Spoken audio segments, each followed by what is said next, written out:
مکی موس نامی کارٹون کے خالق والٹ ڈزنی جو ہے انہیں اس تخلیق کی وجہ سے کہ انہوں نے ایک چوہے پہ کارٹون بنائے اور ان کا یہ کردار اتنا مشہور ہو گیا کہ انہوں نے اس سے بہت سے پیسے کمائے، اور دوسرے لفظوں میں کہا جائے کہ ایک چوہے کی کردار کی وجہ سے وہ دنیا کے امیر ترین لوگوں میں شمار ہونے لگے، تو یہ بات بھی غلط نہیں ہوگی۔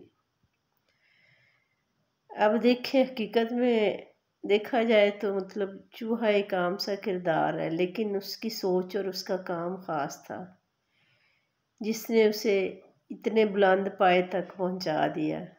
آپ بھی تو بہت ذہین ہیں، کام کر سکتے ہیں، سوچ سکتے ہیں، تو کچھ نہ کچھ سوچا کریں جس سے آپ بھی دنیا کے امیر ترین آدمی بنیں یا دنیا میں کچھ خاص کریں۔